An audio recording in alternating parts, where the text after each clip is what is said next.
Salam sejahtera Malaysia, denyut nadi suara rakyat bergema di channel ini. Jangan lupa tekan butang subscribe, like dan share. Malaysia kita punya, cintai Malaysiaku, kita jaga kita.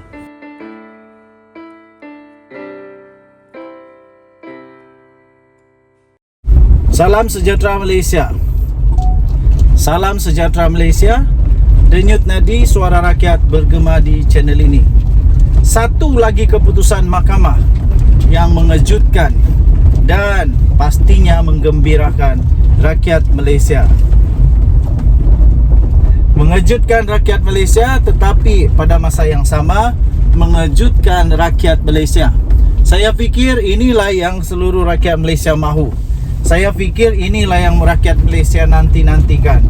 Inilah yang rakyat Malaysia doa-doakan selama ini, iaitu mesti ditegakkan keadilan, keluhuran, kedaulatan undang-undang haruslah ditegakkan di Malaysia. Tuan-tuan dan puan-puan yang dihormati sekalian,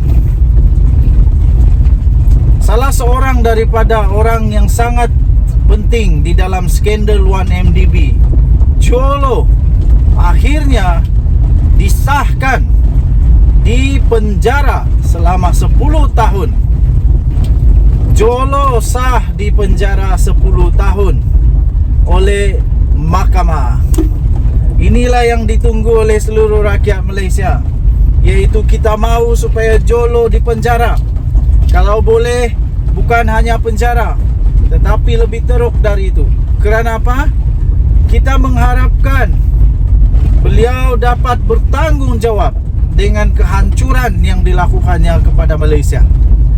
Kehancuran dalam politik, kehancuran dalam pentadbiran, kehancuran dalam keuangan ekonomi, kehancuran dalam macam-macam lagi kesan buruk daripada perangai, daripada kegiatan yang jahat daripada Jolo ini, tuan-tuan dan puan-puan yang dihormati sekalian. Mahkamah Kuwait sah telah menjatuhkan hukuman penjara selama 10 tahun ke atas Jolo. Satu saja saya nak kata, iaitu padan muka. Sekiranya anda setuju dengan saya iaitu padan muka, anda boleh komen padan muka. Saya suka betul. Bukan saya suka Jolo kena penjara, tidak. Tapi saya suka pesalah mesti diajar. Kerana kerosakan yang dibawa oleh Jolo ini amat teruk kepada negara Malaysia.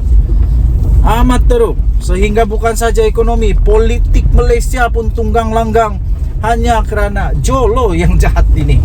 Dan telah juga bersubahat dengan pemimpin-pemimpin yang tak bertanggungjawab.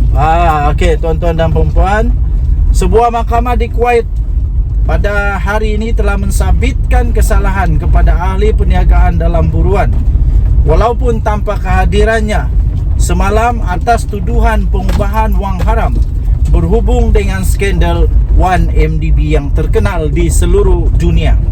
Menurut laporan daripada akhbar Kuwait Al-Kabas, seorang syekh bersama rakan kongsinya dan 2 lagi warga asing juga telah dijatuhkan hukuman penjara 10 tahun, manakala seorang peguam dijatuhkan hukuman 7 tahun atas tuduhan pengubahan wang haram melibatkan dana Malaysia itu. Mereka juga diarahkan untuk memulangkan AS 1 bilion atau kira-kira 4.4 bilion ringgit Malaysia, serta selain membayar denda berjumlah KD 145 juta atau 2 bilion ringgit Malaysia. Ini yang patut dilaksanakan.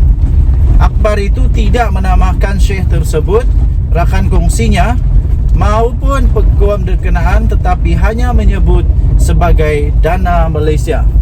Menurut laporan itu, ini adalah kes pengubahan wang haram terbesar dan ia juga mengenal pasti warga asing itu sebagai Jolo dan ahli perniagaan Syariah Perancis, iaitu Bachar Kiwan. Okey, sementara itu laman Sarawak Report pula berkata dana Malaysia yang dimaksudkan itu ialah 1MDB. tahniah diucapkan kepada Mahkamah Kuwait yang berani untuk memenjarakan Jolo yang penjahat ini. Kita harap-harap Mahkamah Malaysia pun akan mengambil tindakan yang sama sekiranya memang bersalah. Denyut nadi suara rakyat bergema di channel ini. Bye-bye. Salam sejahtera Malaysia. Denyut nadi suara rakyat bergema di channel ini. Tuan-tuan dan puan-puan yang dihormati sekalian, ini satu berita terbaru yang baru saja kita terima berkenaan dengan Datuk Seri Najib Tun Razak. Nampaknya Najib Razak kalah lagi kali ini. Tapi sebelum itu saya ingin ucapkan bilion terima kasih, jutaan terima kasih, triliun terima kasih kepada semua yang sudah menekan butang subscribe, like dan share. Bagi yang belum, saya mohon tekan butang subscribe, like, share dan komen video-video dalam channel ini. Bagi anda yang belum lagi menjadi member, anda boleh jadi member di dalam channel ini kerana anda amat special bagi saya. Malaysia kita punya, cintai Malaysiaku, kita jaga kita. Okey, Mahkamah memutuskan keputusan. Nampaknya Najib Razak kalah lagi di mahkamah. Mahkamah memutuskan bahawa Tommy Thomas mendakwa Najib tanpa niat yang jahat. Nampaknya Najib kalah lagi kali ini. Tommy Thomas yang dikatakan berniat jahat mendakwa Najib Razak, nampaknya di mahkamah diputuskan Thomas dakwa Najib tanpa sebarang niat yang jahat. Sudah jatuh ditimpa tangga nampaknya bekas Perdana Menteri kita ini. Walaupun begitu, jangan lupa Najib Razak memang ada juga dia punya jasa dengan negara. Tapi salah tetap salah. Mahkamah Tinggi Kuala Lumpur pada hari ini memutuskan bahawa bekas Peguam Negara iaitu Tommy Thomas tidak sewenang-wenangnya mendakwa Najib Razak dengan niat jahat, tetapi hanya selepas menerima kertas siasatan yang telah lengkap dibuat oleh para penyiasat-penyiasat daripada agensi penyiasat. Jadi apa yang dilakukan kepada Najib Razak bukanlah satu pendakwaan yang berniat jahat, tetapi pendakwaan itu memang patut untuk dilakukan kerana didapati bahawa Tommy Thomas mendakwa bukan niat jahat, tetapi selepas kertas siasatan selesai dibuat oleh agensi berkaitan dan akhirnya ada prima facie untuk mendakwa Najib Razak di mahkamah. Hakim itu iaitu Ahmad Bache berkata, hanya setelah mengkaji dan Tommy Thomas setelah mengkaji dan berpuas hati dengan bukti yang telah dikumpulkan, Tommy Thomas telah mengeluarkan persetujuan untuk mendakwa bekas Perdana Menteri itu terhadap 35 pertuduhan di dalam 4 kes yang dihadapi oleh Najib Razak.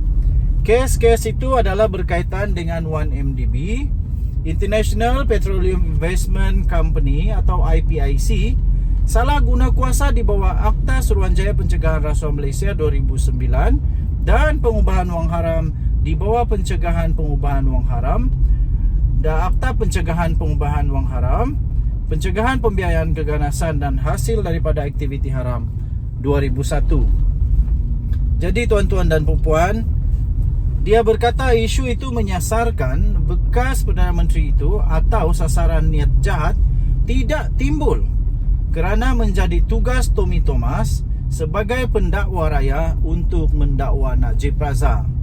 Betul jugalah, apa gunanya dia jadi pendakwa raya kalau dia tak berani nak dakwa Najib Razak dengan segala bukti yang sudah cukup, dengan segala maklumat yang cukup, siasatan yang lengkap. Itulah tugas Tommy Thomas. Apa boleh buat? Salah tetap salah, betul tetap betul. Jadi kalah lagi Najib Razak, disahkan kalah lagi. Tidak tahu selepas ini dia merayu ke tidak, tapi sah Najib Razak kalah lagi di mahkamah. Denyut nadi suara rakyat bergema di channel ini. Kita jumpa lagi. Bye bye Malaysia.